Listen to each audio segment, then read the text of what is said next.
भाजी नाही आणली तू? अरे गया था तर 10 बार याद दिलाया था ना. काही आठवण राहत नाही तुला. बाई चुकी झाली बाई. चुकी झाली. भाजी नाही आणला, चुकी झाली. काय करू मी याच्या?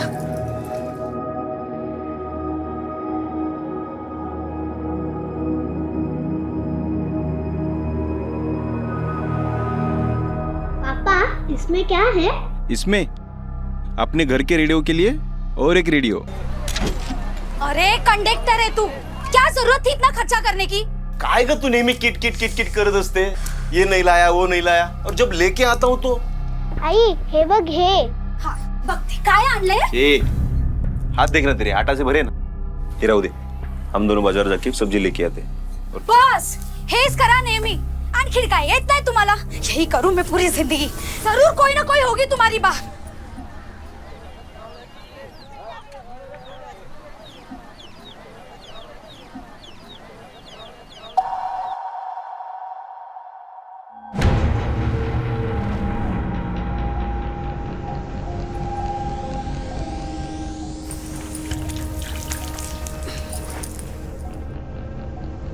बघते काय आणले.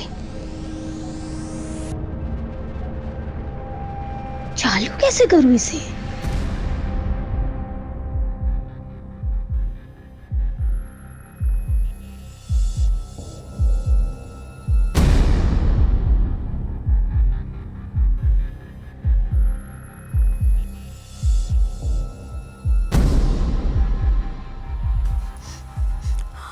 अरे देवा, माझी दाल.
सर, मरने वाली औरत का नाम सरिता है. वो उसका पति और बेटी है.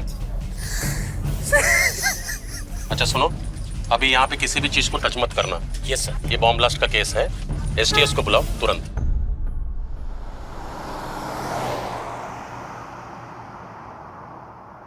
नमस्कार, मैं हूं inspector Suhas Talekar. Bomb blast की घटना देखने के बाद सब लोग यही सोचते हैं कि ऐसा सिर्फ बड़े शहरों में होता है. ये हादसा हमारे साथ तो हो ही नहीं सकता. लेकिन सतारा जैसे छोटे शहर के गणेश नगर में रहने वाले मध्यम वर्गीय परिवार की एक महिला बॉम्ब ब्लास्ट का शिकार बन गई. बॉम्ब ब्लास्ट के केस पुलिस की एसटीएस टीम इन्वेस्टिगेट करती है और उस टाइम मैं पुलिस की एसटीएस टीम में था. 3 सालों में करीबन 2 दर्जन से ज्यादा बम धमाकों के केस इन्वेस्टिगेट कर चुका था. लेकिन ये केस सबसे अलग था. मेरे 5 साल के एसटीएस के कार्यकाल के दौरान ऐसा केस पहली और आखिरी बार आया था. कमरे की हालत देख के लग रहा है कि 250 से 300 ग्राम एक्सप्लोसिव का इस्तेमाल किया गया होगा. ब्लास्ट मीडियम इंटेंसिटी का रहा है. 50 स्क्वायर फीट का एरिया कवर हुआ है. 6-7 लोग मारे जा सकते थे. जी सर. सर, यहाँ मोबाइल और रेडियो के कुछ टुकड़े मिले हैं. मोबाइल के टुकड़ों में डायनामाइट लगा है. मीडियम इंटेंसिटी का डायनामाइट रहा होगा.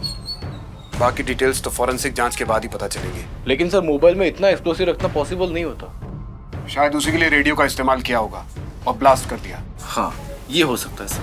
जब ब्लास्ट हुआ तो मरने वाली लेडी सरिता, उसके अलावा और कौन कौन रहता है इस घर में? सरिता के पति गोविंद और 7 साल की बेटी.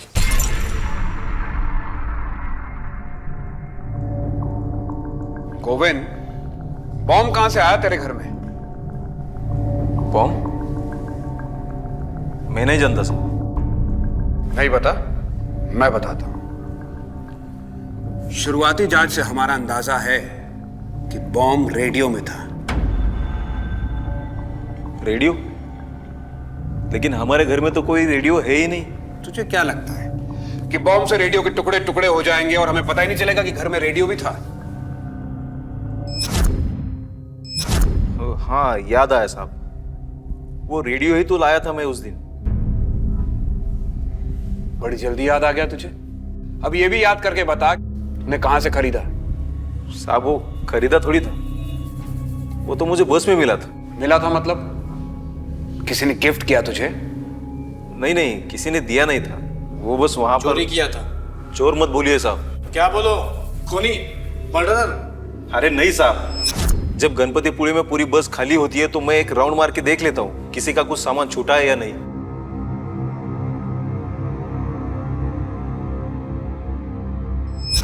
वो लाल बैग कोई भूल गया।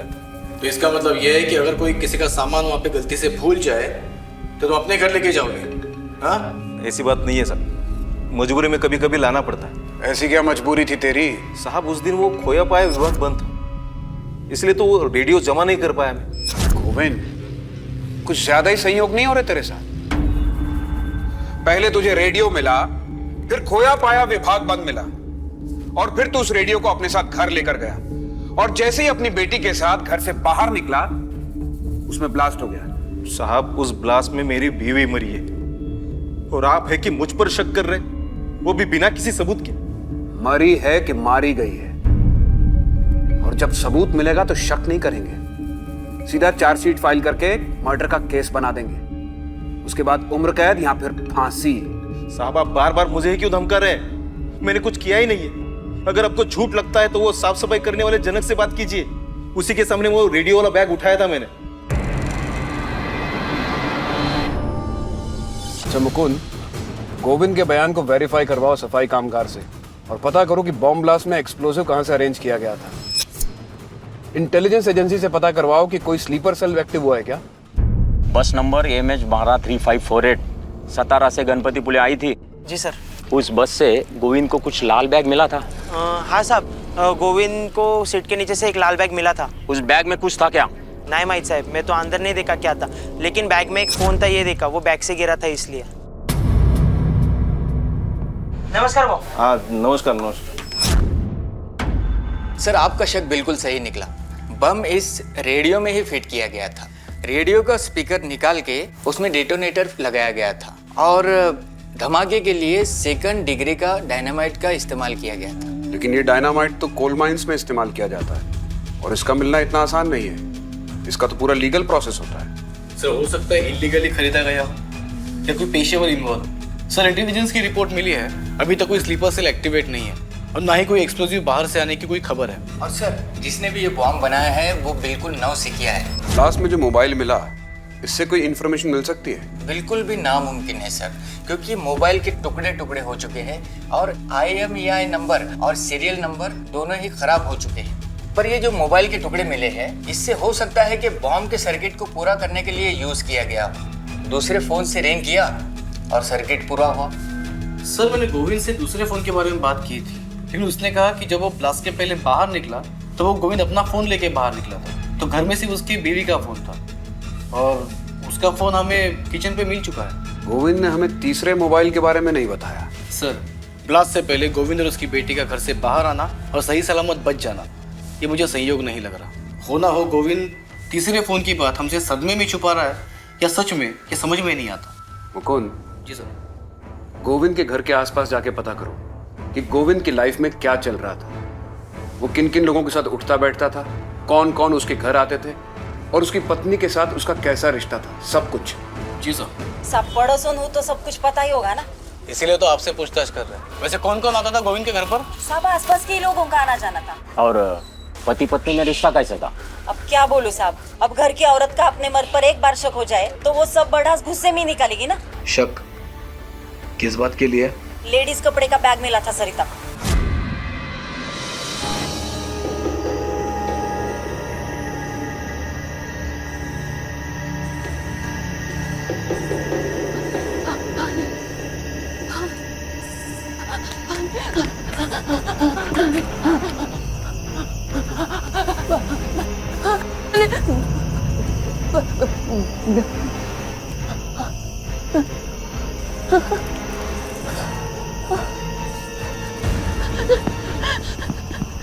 नहीं बनाऊंगी मैं वापस बम।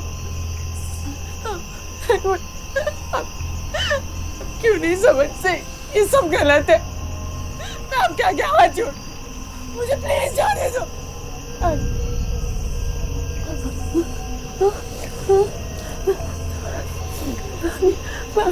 पानी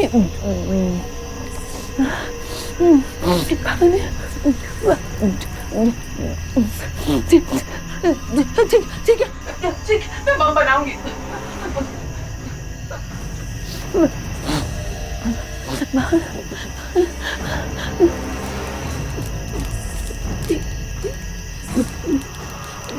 मैं बम बना दूंगी तो आप मुझे छोड़ दोगे ना?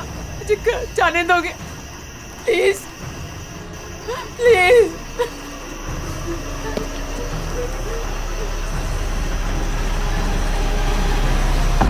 गोविंद, तेरा लफड़ा चल रहा था, ये बात तूने बताई नहीं।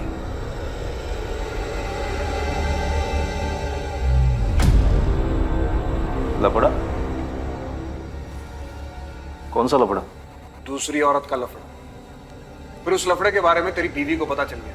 तेरी बीवी ने किचकिच चालू कर दी और उस किचकिच को शांत करने के लिए बम का धमाका। बोल, बराबर बोला कि नहीं? अरे नहीं साहब, बताइए ये बात आपको किसने बताई? मेरा कोई लफड़ा नहीं था। था नहीं है?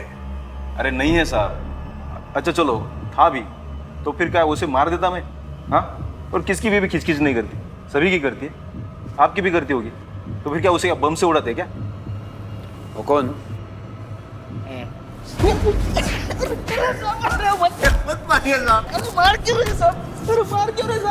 बैग में मोबाइल था, ये बात क्यों छुपाई तूने? अरे साहब बता दो।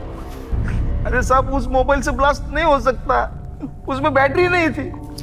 अच्छा, सिर्फ ऑन मोबाइल से ब्लास्ट हो सकता है क्या? बम ब्लास्ट की बड़ी अच्छी जानकारी है इसे। साहब अभी जानकारी होना भी गुनाह है क्या? नहीं, लेकिन जानकारी का गलत इस्तेमाल करना गुनाह है। कहां से मिली तुझे जानकारी है? साहब वो कभी कभार वो अंग्रेजी फिल्म देख लेते हैं साहब। अच्छा, बड़ी अंग्रेजी फिल्में देखता है तू? दूसरी औरत का लफड़ा भी अंग्रेजी फिल्म से देखा था क्या? दूसरी औरत का नाम क्या है जिसकी साड़ियां तेरे घर में तेरी बीवी को मिली थी? अरे वो सुधाकर बहू की थी साहब। शाणे, मैं तेरे को पूछ रहा हूँ दूसरी औरत का नाम क्या है? तू मुझे बता रहा है सुधाकर था। औरत का नाम सुधाकर है? नहीं, आदमी का।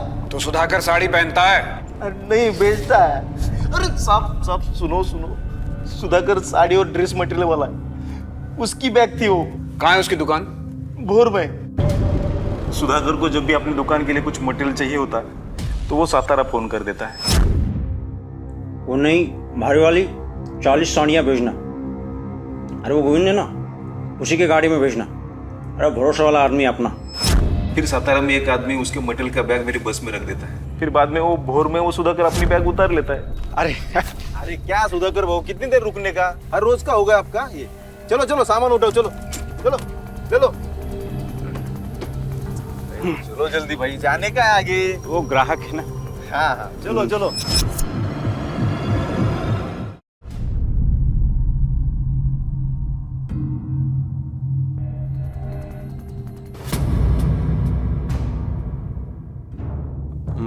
कॉन्डम खरीद रहा था साहब मैं। सातारा में एक ब्लास्ट हुआ है, सरिता नाम की एक औरत मारी गई है।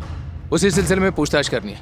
चल साहब, मेरी तो दुकान है। तू चल बताता हूँ मैं तेरे को। या साहब, ही माझी दुकान। आपको लगता है मेरे जैसी दुकानदारी करने वाला आदमी बॉम्ब ब्लास्ट करेगा? हमने तुमको बोला कि तुमने ब्लास्ट किया? नहीं, वो कोई बात कर रहा। जो पूछ रहे हो उसका जवाब दो। बस नंबर MH3458 से तुम्हारा सामान आता है क्या सातारा से? हाँ, ड्रेस और साड़ी मटेरियल मंगवाता हूँ। तो कभी ऐसा हुआ है कि तुम सामान लेने गए ना हो? हाँ साहब, कभी कभी ग्राहक ज्यादा होता है ना, तो स्टॉप पे पहुंचने के लिए मुझे लेट हो जाता है। पर एक बार तो मैं जा ही नहीं पाया। लेकिन वो गोविंद कंडक्टर है ना, वो अपने घर ले गया था मेरी बैग। अगले दिन उसने वापस कर दिया साहब। ठीक है, अभी यहाँ से जाना मत, और कभी पुलिस स्टेशन बुलाए तो इंक्वायरी के लिए आ जाना। ठीक है साहब। सर, हमने गोविंद की कॉल डिटेल्स निकाल के चेक की, उसमें से उसका कोई अफेयर का एंगल सामने नहीं आया। हो सकता है गोविंद का जिससे अफेयर हो वो उससे फोन पे बात ही ना करता हो, उसके आसपास की कोई औरत हो, या ये भी हो सकता है कि गोविंद ने कोई दूसरा नंबर ले रखा हो। और सर, भोर पुलिस ने पता लगाया है सुधाकर सारे वाले का सामान गोविंद के बस से ही आता है। एक दो बार गोविंद उसका बैग अपने साथ घर लेके गया था। मुकुंद, हो सकता है कि गोविंद बड़ा चालाक हो और अपने अफेयर के लिए उसने बॉम्ब से बीवी को मार दिया, या ये भी हो सकता है कि गोविंद जो कुछ कह रहा है वही सच हो, उसे वो बॉम्ब बस में मिला। बॉम्ब बस की किसी सवारी को मारने के लिए प्लांट किया गया था, लेकिन बॉम्ब बस में ब्लास्ट नहीं हुआ और वो बॉम्ब को उठाकर अपने साथ अपने घर ले आया। हो सकता है सर, और अगर हमारा दूसरा वाला अंदाज सही है तो ऐसा भी हो सकता है कि बस की जिस सवारी को मारने की कोशिश पहले की गई थी उसे दोबारा मारने की कोशिश हो जाए। इसीलिए हमें जल्द से जल्द सच का पता लगाना होगा। एक काम करो, तुम गोविंद, क्योंकि दूसरे एंगल की जांच पड़ताल के लिए हमें उसकी मदद चाहिए। जी सर।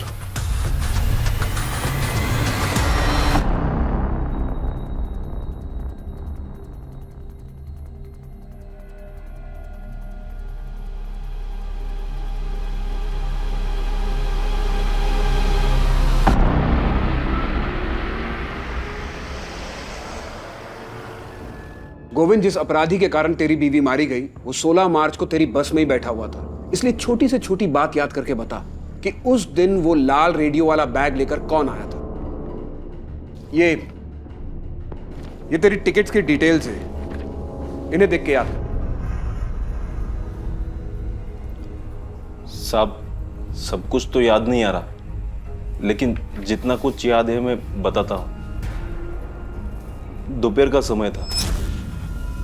चलो ticket ticket ticket ticket ticket ticket. इसीलिए सातारा से गणपतिपुळे के लिए 51 सवारी थी, उसमें से सातारा में 12 लोग चढ़े थे, लेकिन कुछ लोग बीच गांव में भी चढ़े और उतरे भी, और बाकी सब गणपतिपुळे। सर, मुझे इतना कुछ याद नहीं है। ठीक से याद करके बता, कौन कौन कहाँ पे बैठा था और कौन कौन कहाँ पे उतरा था। यहां इस केस में सतारा से गणपतिपुळे 220 किलोमीटर का एरिया, 23 गांवों में बस रुकी थी, 51 सवारियां चढ़ी और उतरी।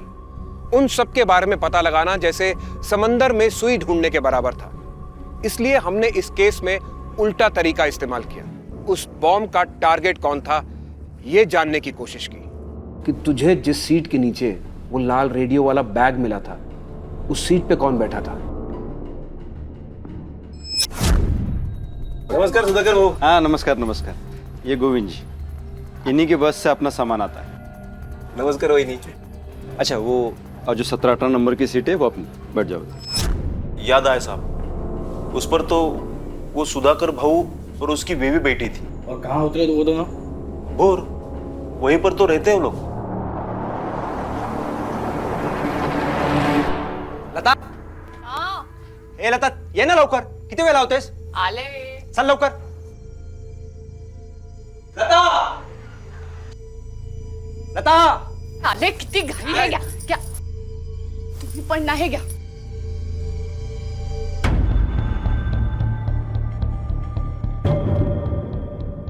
भाऊ कुठे बाहेर चालले का?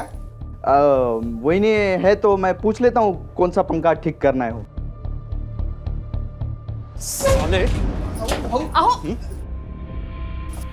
क्या देख रहा था?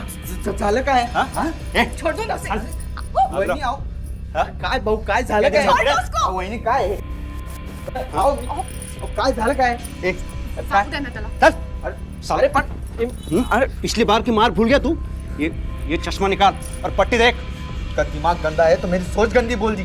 पिछली बार तो मैंने कुछ नहीं कहा था, लेकिन इस बार ना मैं तुझे. अरे चल.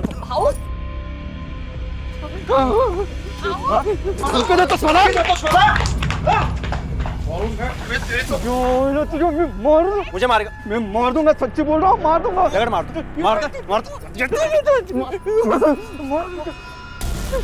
छोड़ो उसे. लेके जाओ इसको, तो उसकी दूसरी आंख में फूट जाएगी. छोड़ो उसे, जाने दो.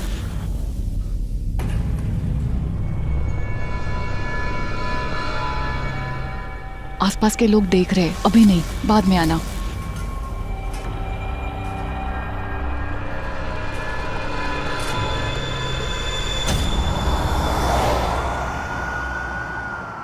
मैं एसटीएस से पीआई सुहास और ये पीएसआई मुकुंद। सतारा में जो बॉम्ब ब्लास्ट हुआ है हम उसकी इन्वेस्टिगेशन कर रहे हैं। आपके आने की खबर मैं पहले ही मिल चुकी थी। बताइए हम आपकी क्या मदद कर सकते हैं? हमें एक लोकल पीएसआई चाहिए जो इस केस की इन्वेस्टिगेशन में हमारी मदद कर सके, और एक कैबिन।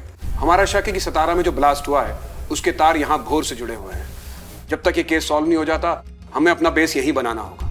ये पीएसआई तावड़े है, अब से आपके साथ में ही रहेगी और बगल में एक कैबिन है जिसे आप यूज कर सकते हैं। Thank you. तावड़े सर, हमें सुधाकर शिर्के से मिलना है अभी। सर, पूछताछ के सिलसिले में हम सुधाकर के पास इसके पहले भी गए थे। मैं पता करता हूँ वो कहाँ है। हाँ बोलिए, कौन से कलर की साड़ी दिखाऊं? ये डिफेक्टिव साड़ी है, मुझे नहीं चाहिए, मुझे मेरे पैसे दे दो। बोर्ड पायला का बेचा हुआ माल वापस नहीं मिलेगा। ये लो, सुबह सुबह धंधे की खोटी मत करो। चलो ये लो। ऐसा कैसे बात कर रहे आप? मला काही माहित नाही, माझे पैसे परत द्या। नाही ऐकलं नाही का? पैसे परत नहीं देणार? हाँ, एक तो माल ले जाते हो, यूज करते हो, डिफेक्टिव कहकर पैसे मांगने आते हो। चलो निकलो। ठीक आहे तुझी साडी आणि तुझे पैसे पण तुझ्या जवळच ठेव। भिकारी कुठला? ए बेकारी तू असशील काय? बोलते सकाळ सकाळी डोकं। मैं पीआई सुहास एसटीएस से। अब क्या हुआ साहब? तुम 16 मार्च को सतारा से बस में बैठकर भोर आए थे। हाँ। तुम्हारी सीट नंबर क्या थी, कुछ याद है तुम्हें? साहब मेरी परमानेंट सीट है, 17 नंबर लकी में, उसी पे बैठा था। तुम्हारी लकी सीट के नीचे बॉम्ब रखा गया था। बॉम्ब? हाँ, और हमें शक है कि वो बॉम्ब तुम्हें मारने के लिए रखा गया था और बस कंडक्टर गोविंद की पत्नी सरिता मारी गई। अरे देवा, गोविंद की बीबी के साथ तो बहुत बुरा हुआ। साहब मुझे कौन मारना चाहेगा? यही हम पता लगाने की कोशिश कर रहे हैं कि ऐसा कौन कर सकता है। 16 मार्च को तुम सतारा से भोर आने वाले थे, ये बात किस किस को पता थी? घर के पास वाले और दुकान के पास वाले, इन्हीं को पता थी। पब्लिक अनाउंसमेंट करके निकलते हो क्या? एक चीज अच्छे से ध्यान रख के मुझे बताना, उस दिन कोई जान पहचान वाला बस में लाल बैग लेके चढ़ा था क्या? मैंने ध्यान नहीं दिया साहब। सुधाकर, तुम्हारी जान खतरे में है, इसलिए हमसे कोई बात मत छिपाना। 4 महीने पहले मारपीट वाला केस, अमीर शिंदे की बीवी के साथ उसकी दुकान में बदतमीजी करने की कोशिश। साहब आप मुझे बचाने की कोशिश कर रहे हो या जेल भेजने की? तेरे दुश्मनों की लिस्ट बनाने की कोशिश कर रहे हैं जो तुझे जान से मार सकते हैं। साहब ये अमय जो है ना, वो बहुत खतरनाक है। उसने झूठा केस किया था मुझ पर। सच बात तो ये है कि मैडम हे बघा, एकदम छान साड़ी, ये पहन के ना अच्छी अच्छी हीरोइनें फीके होनी है। ये इस तरह से। ये क्या कर रहे हैं आप? साड़ी पहना रहा हूँ। साड़ी पहनाने के नाम पे बदतमीजी करता है। हाथ लगाने से पिघलती है तो यहाँ क्यों लाया? घर रखने का ना। क्या बोला तेरी तो साहब?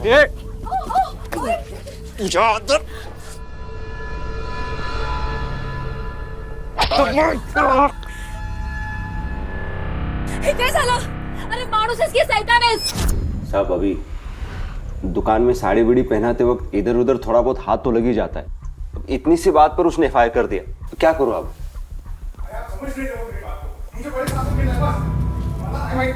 तुम्हाला कळत कैसा नहीं है? तावड़े देखो कौन है।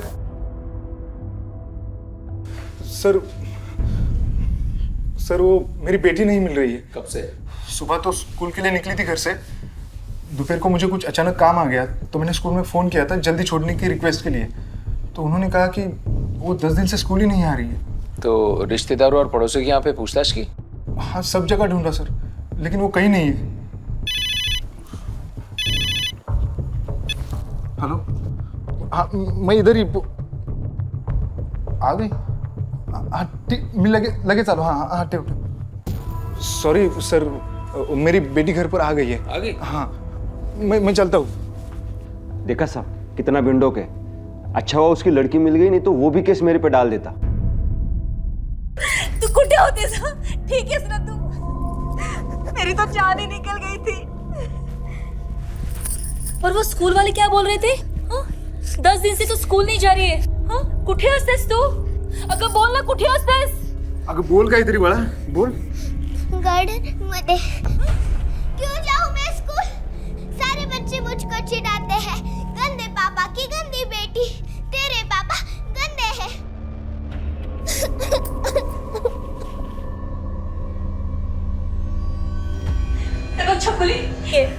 उन्होंने कोई गंदा काम नहीं किया।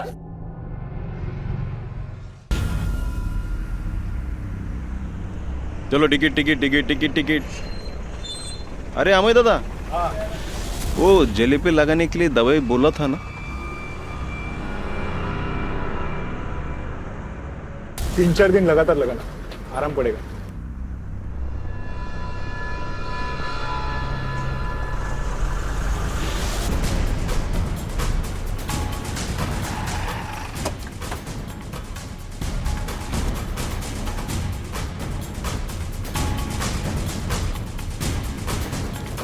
हमें हमारे साथ पुलिस स्टेशन चलो, कुछ बात करनी है। किस बारे में साहब? मतलब मेरी बेटी तो मिल गई। तुमसे कुछ और पूछताछ करनी है। चलो।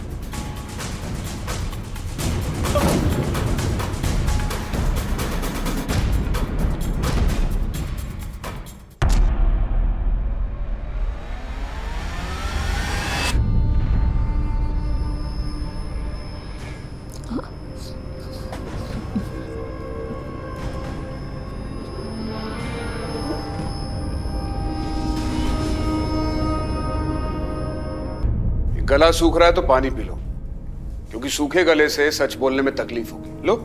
सर, आप क्या कहना चाहते हो मैं समझ नहीं पा रहा हूँ सर। शायद न्यूज़पेपर में पढ़ा हो, सतारा में एक बॉम्ब ब्लास्ट हुआ है।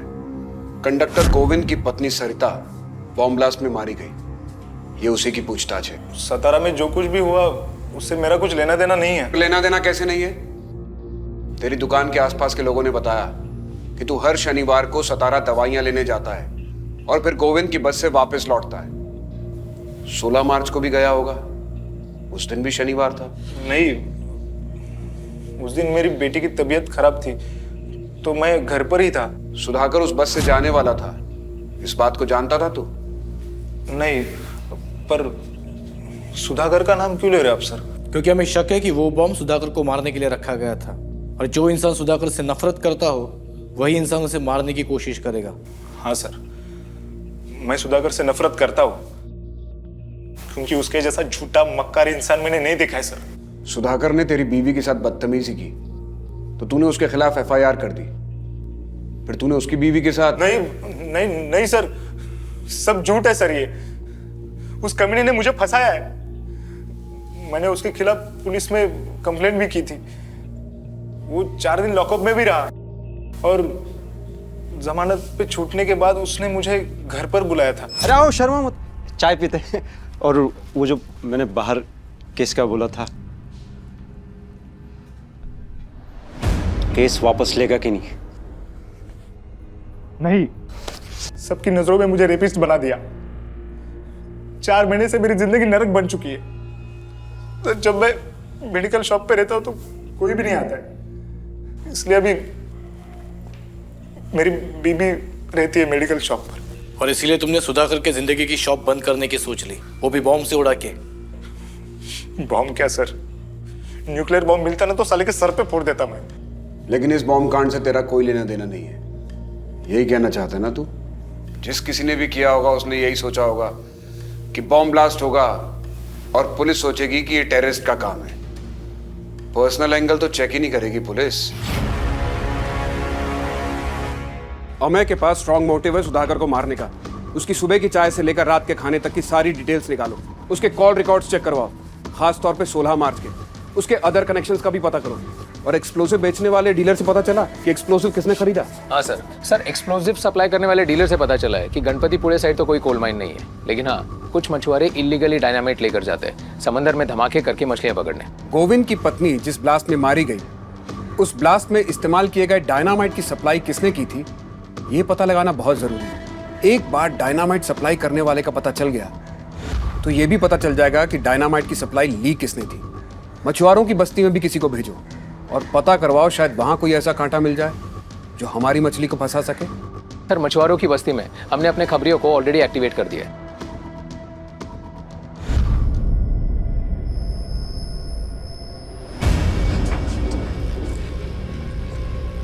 मैंने ये सैंपल बॉम्ब बनाया है। आपको एक सैंपल टेस्ट करके दिखाती हूँ। बॉम्ब का सर्किट ऑन करने के एक इस पे डायल करना है वो फोन में।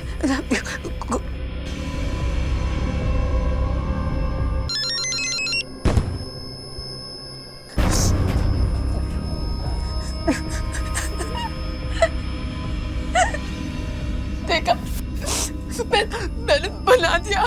अभी बड़ा बॉम्ब बनाने के लिए आप एक किलो डायनामाइट लेके आइए तो मैं बड़ा बॉम्ब में बना दूंगी।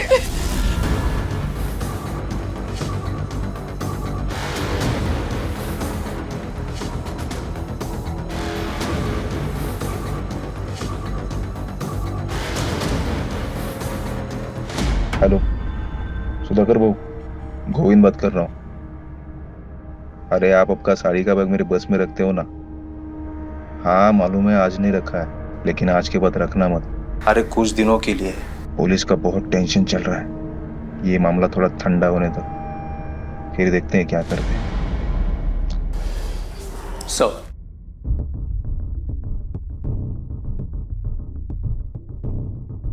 सर मशवरा कॉलोनी में फिलहाल कोई मुंह नहीं खोल रहा है। सुधाकर के पड़ोसियों से क्या पता चला? सर सुधाकर से दुश्मनी के सिलसिले में तो नहीं, लेकिन उसकी बीवी का अफेयर का एक एंगल सामने आया है। हमें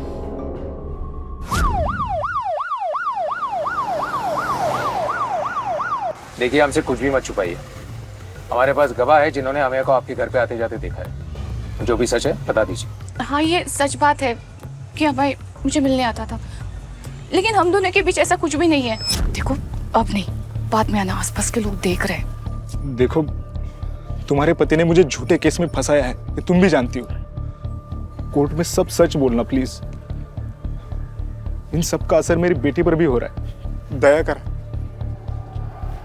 मेरी हालत को समझने की कोशिश करो। हाँ साहब, ये बात सच है कि मैंने अमय को झूठे केस में फंसाया, लेकिन आप लोगों ने ये कैसे मान लिया कि मेरी वाइफ का किसी और के साथ चक्कर हो सकता है?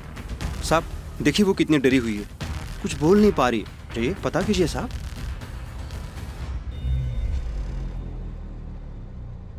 अमय भाऊ, मैंने गुस्से में आकर मेरी बीवी के साथ गलत करने का झूठा आरोप आप पे लगाया था। अब मैं उसके लिए माफी मांगता हूं, लेकिन मन से ये सब निकाल दो, भूल जाओ ये सब कुछ। हाँ, बस एक मिनट, मैं सबको आज बता देता हूं कि मैं गलत हूं और तुम सही हो। खत्म करो ये सब कुछ, मुझे बम से मत उड़ाओ। अगर मुझे मारना है ना ऐसे ही मार दो, ठीक है, लेकिन बम से नहीं।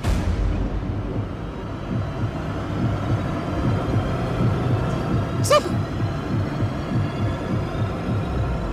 तुम उसके बीवी को मिलने ही क्यों जाते थे? वो पागल दोबारा पुलिस में कंप्लेन कर देता तो? और माफी तो ऐसे मांग रहा था जैसे कि सबको बता रहा है कि वो ब्लास्ट तुमने ही किया है।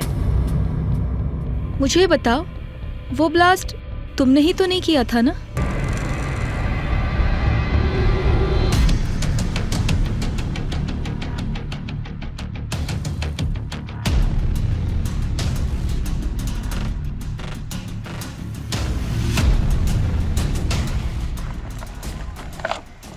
एक किलो है।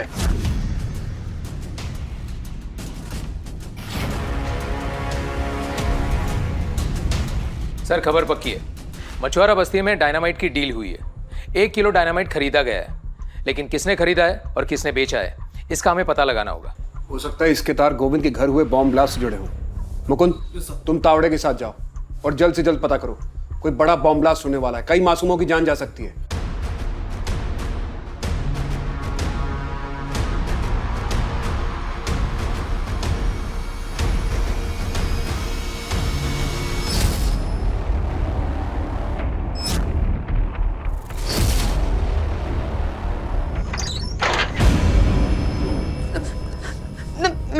मैंने ये बना दिया, प्लीज मुझे घर जाने दो।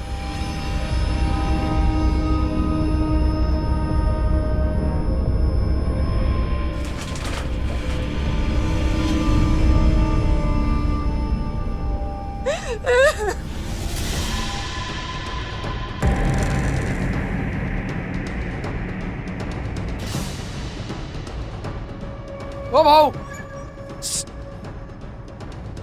ओ भाऊ, चल बाबू।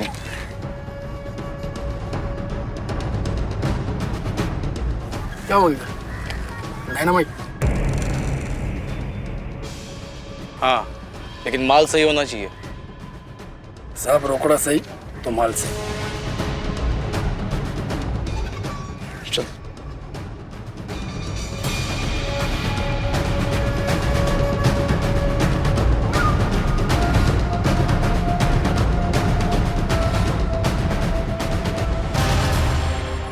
इन्हें माल चाहिए। ले क्या? यहाँ क्यों लेके आया इनको? अरे 50 के 50,000 दे रहे। कितना चाहिए? 1 किलो टाइप 1 वाला डायनामाइट मिलेगा? हाँ मिलेगा। पहले पैसा दिखो। पैसा? चल दिखा दो।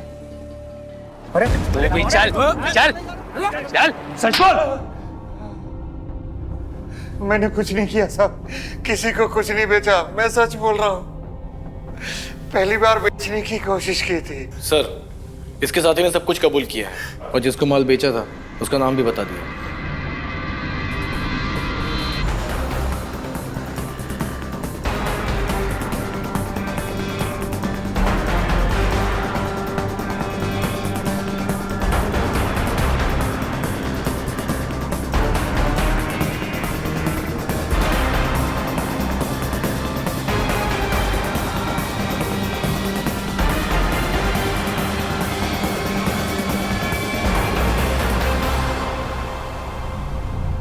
अरे सुधाकर भाऊ, ये आखिरी बार है इस बस में सफर कर रहा हूँ। क्यों बे?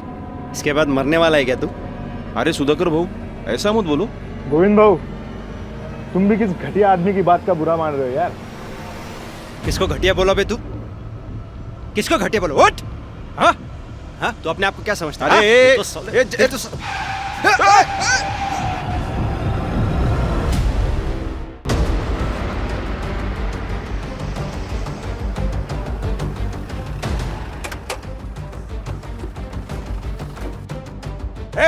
बस खाली करो, जल्दी चलो।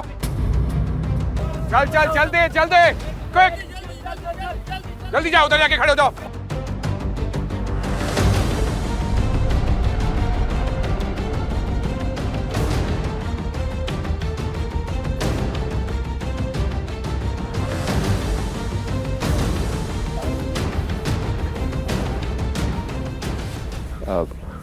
क्या हुआ साहब? फिर से मुझे कोई बॉम्ब से उड़ाने की कोशिश कर रहा है क्या? हमारे साथ ही खेल खेल रहा है। सुधाकर कहाँ है? आज शनिवार है ना, वो तो गए सातारा अभी 2:30 बजे की बस से। थोड़े क्या कर रहे हो आप? मैंने कहा सुधाकर नहीं है घर पे। नहीं कुछ मिला? नहीं। सुधाकर नहीं है घर ही। अब क्यों तलाशी ले रहे हो? मैंने कहा ना।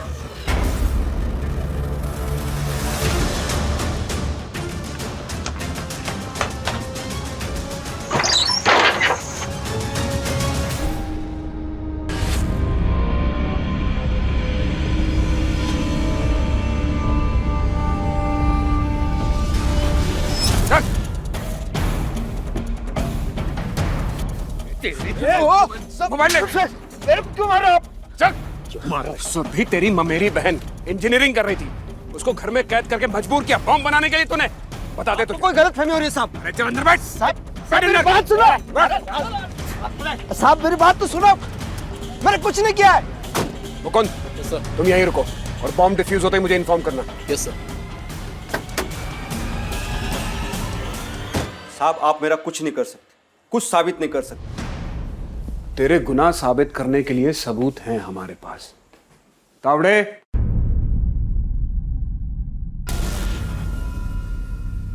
ये तीनों गवाह भी हैं और तेरे गुनाह में शामिल भी हैं। अब बोल, साबित करने को क्या बचा? अब मैं तुझे बताता हूं तूने क्या किया। तुझे पता था कि अमय हर शनिवार को बस में जाता है, इसलिए तूने उसे मारने के लिए बस में बॉम्ब प्लांट किया और बॉम्ब बनाने के लिए नंदू से एक्सप्लोसिव खरीदा। 1 किलो है।